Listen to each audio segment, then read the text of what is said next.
Somehow, like a marriage relationship with this other guy? yeah, okay. the guy, my uncle is 42, so he's Niall's brother. So how did that relationship start with your 42-year-old uncle? Because you were Such 15, a long story, right? I was 14 when it 14? started. I might have been 13. He's my dad's sibling, and he's married to my mom's sister. Okay, So he started coming around. He started talking to me one-on-one. Then I started working for him. So I didn't realize that I was being groomed at the time. Oh, did he actually have a relationship with you in that way? Yes. Your 42-year-old uncle did? Yes, in his didn't truck know all the that. time. And at Washkey Renewable Energy and wherever we'd go to his businesses. I did not know that. Did you share that on Doris Hansen's show? No, I've never really fully shared everything because I always felt like I'd be in a he said, she said. That's right. Such a cute. He knows he's the star.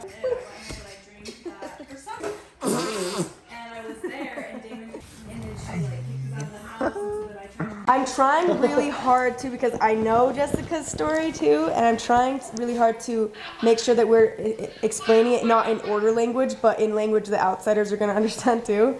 Because your aunts, one was married to the 42-year-old uncle. Yeah. Yes. So I worked for him. This is the dynamics of the relationship. I'm trying to think, where do I start? Okay. The aunt must have been supportive of you joining the family at one point. I don't know. You don't think so? Okay. I have no idea. So let's through the timeline. So she had her number one choice, was at 12, ran away, ruined that, so had to go with her second choice, which is the 42-year-old uncle, who she got introduced to when she had got put back into her grandma and grandpa's home after running away, and the courts put her there. Mm-hmm. And he was coming around there because he was married to your aunt. He only had one wife at the time?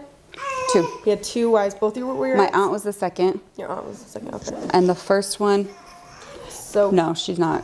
I mean, she's like distant related. So he starts pursuing you to be his third wife, and he was, from my understanding, breaking order standards with you then. Yes, but he did with both of his other wives. He did?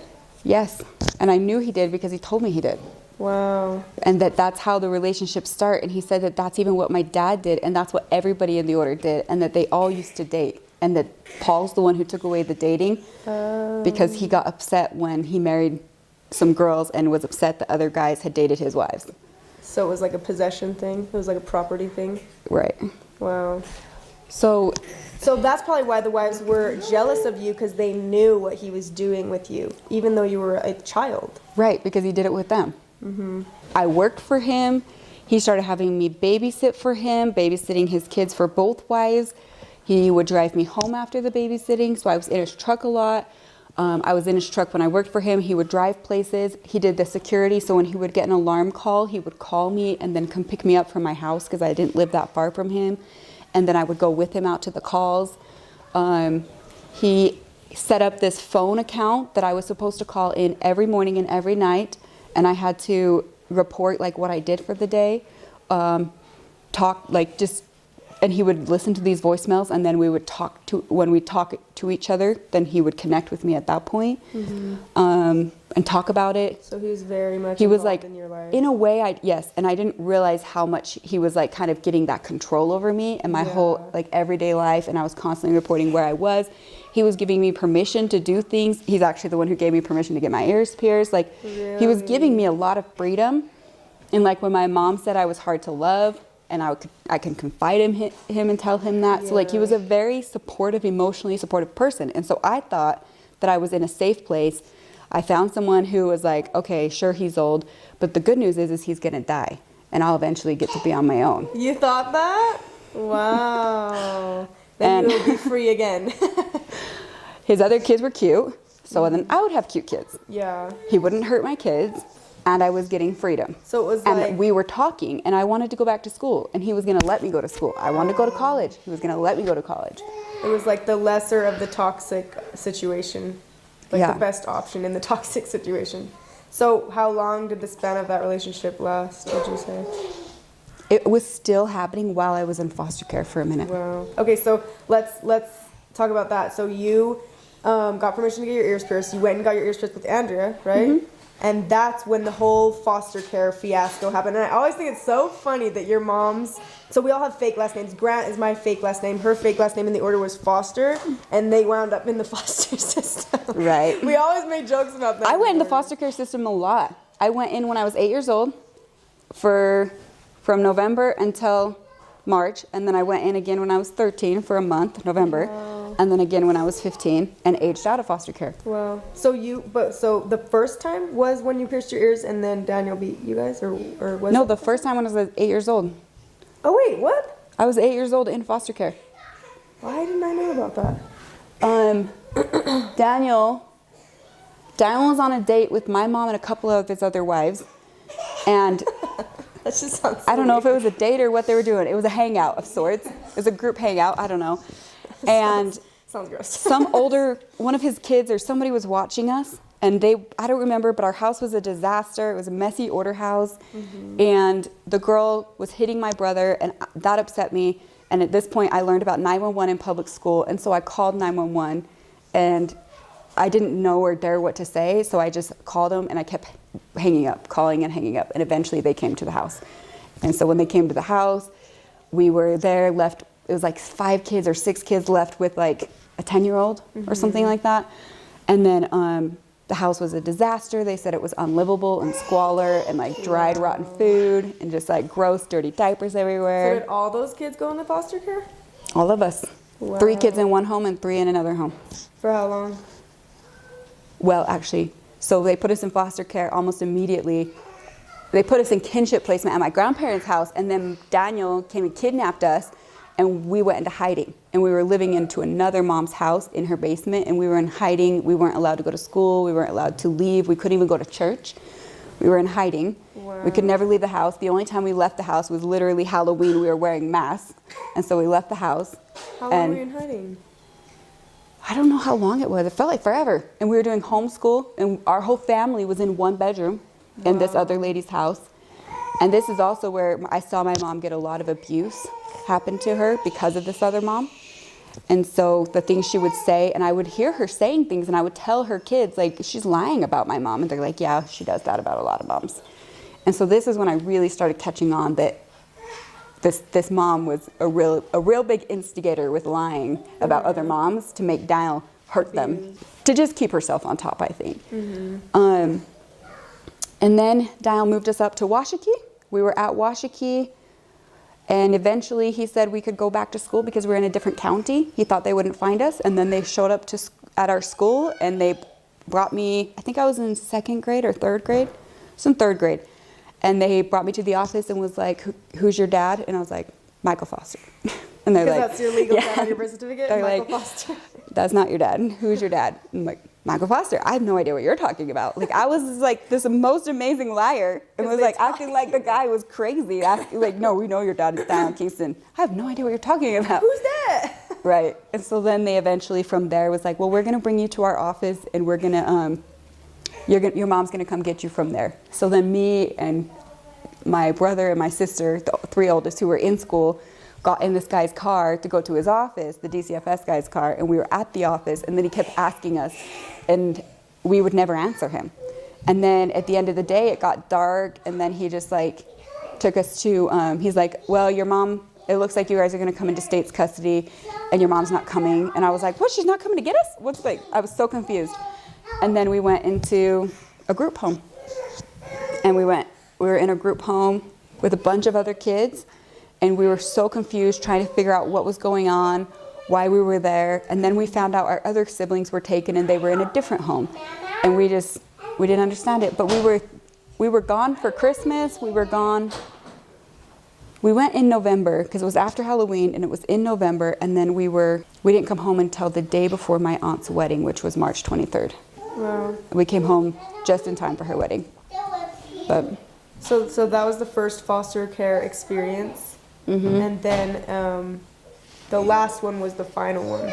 The one yeah, that made and you that was the leave. rest of my childhood. Yeah. And you were so you were being courted by the 42-year-old uncle, and then he gave you the, sorry, I'm trying to put the Right. lines together. You're jumping ahead to being 14, 15 years old. You pierced your ears, and that's when, and I heard this story in the order that Daniel had beat you with a 2x4. That's what I had heard. Oh, Daniel did beat me with a 2x4, but that was not when I got my ears pierced. That was about a month after he got out of jail for beating my Aunt Marianne. There's just so many cases of abuse, I can't keep track. Daniel, he did this often. Daniel often accused me of doing something I didn't actually do, and I would get beat and get slapped the whole time trying to figure out what I did and what I was getting in trouble for. So he got out of prison, and apparently he decided that while he was in jail, not prison, he was in jail and had work release, so he'd get out Monday through Friday during the work hours. He only was in jail for nights and weekends. So when he got out, he came back to Washakie, and he had decided I did something while he was in jail. I don't know exactly what he decided I did, but somehow at this point I was no longer allowed to live at Washakie, and I had to move to Salt Lake, and he moved our whole family into another one of his wife's home, which this happened a lot of times to our family. So he moved us into another one of his wife's home, and while we were in that home on a Sunday, I came to the van late, and my mom, she always just left. I got left all the time. She just decided, I don't know if she was actively leaving me or if she didn't know I was in the car. She just left me all the time. I have no idea. But then, and so I'd always just wait till she figured it out or try to find somebody who could give me a ride to my house. And so I would just see who was left and try to find a ride. So I was trying to find a ride, and then she came back and turned around, and then I saw her van, and she's like, Dillon wants to see you. And Dillon's waiting for you at so-and-so's house. And so we get there, and Dillon sits me on this chair, and he just starts smacking me around. And then he's just like, do you know what you did? Tell me what you did. And I was confessing to everything. And then it like escalated. We went into like this other room. He told my brother to go out and get the 2x4 from the scrap pile. And it just like kept escalating. And the whole time I just kept confessing to all these things. And I was going back as far as I can remember, going years back to things. And this was before the relationship with the 42-year-old uncle. So I think I was 12. And then he, like, even where I was like on the ground, and then I ended up back into one of the back rooms, and I rolled underneath the bed and got all the way underneath where he couldn't reach me anymore. Mm-hmm. And I think I just passed out at that point, because that's like, then I woke up, and I remember like just like feeling dried blood and everything, and my mom being like, you didn't come to the van on time. And that was what my whole beating was over. And the whole time, like, I kept trying to figure out what I did. Yeah. So he just played these weird games with us that we didn't always know why we were in trouble, but we would try to figure it out. Gerald was saying he really believes that he's a sadist, like he likes to inflict Yes, this was one of the beatings where when he was hitting me and kicking me, and like even he like smacked my head in the wall, I made eye contact with him multiple times, and I could see that he was getting pleasure out of it. And it was the most confusing thing for me. Mm-hmm. And I don't know, like, where I've had beatings in the past, but he always does this, like, this hurts me more than you. I do this because I love you. But, like, and he always did this, like, where he would put us over his lap and pull our pants down. My dad did that, too. When we were younger. So we weren't ever making eye contact. Mm-hmm. And this was, like, the one time where my beating didn't just feel like a spanking. It really turned into, like, kicking, slamming my head in the wall, and, like a full-on beating that I was like, this is different than what I've experienced before. I remember as a kid thinking my dad wasn't very abusive because it was just the spankings, and it wasn't really like, it wasn't like punching. Right, and the spankings went forever. But it was it's still abuse. Yeah, and your butt hurt, and you can't sit. And you have marks on your face. You're trying to explain to people why they're the shape of a hand because you fell on a mannequin that's the shape of a hand. Or you accidentally slapped yourself in your sleep. Yes, coming up with reasons why you have those bruises. But that's the thing is, why did we do that, but also think that it wasn't abuse? You know? Why did we try to protect them, yet why did we feel like they needed it's not, protection? and because they always blame you that it's because of your behavior. And so when you had the bruise, it was because you were bad. Yeah, okay, that's a good point. There's a lot of shame that's tied to it. Okay, so that was probably, to you, that was the worst beating he ever gave you, right? That was my worst beating, yes. And he was definitely enjoying it. That is so disgusting. Yeah, I am traumatized by one of the stories, and it didn't even happen to me, but he had a baby in his hand in the driver's seat of a car, and the baby kept trying to touch the steering wheel, so he would slap the hand. You know the story, right? Mm-hmm. And then he would literally try to convince the baby it was okay to touch the steering wheel so that he could in turn slap that. Like, it was so weird. He would play these games with you to be like, here, come over here and touch this hot stove, or like whatever. And then just that But then game. it's like you're supposed to trust your father. And Well, by you didn't doing know. that- Do I do it? If I don't do it, if I don't obey him, do I get slapped? We would get slapped because we didn't say hi to his mom when we passed her. He would come to our house and we'd get slapped for that. So there was and the other thing too is I have a lot of memories of my younger years, but not a lot of memories of my younger years. So could I have gotten beat worse? Possibly. I don't know. This is just the one you recall. Yes, because my memories are a lot more vivid after I went into foster care at 8 years old. The ones before that are more like little pieces here and there.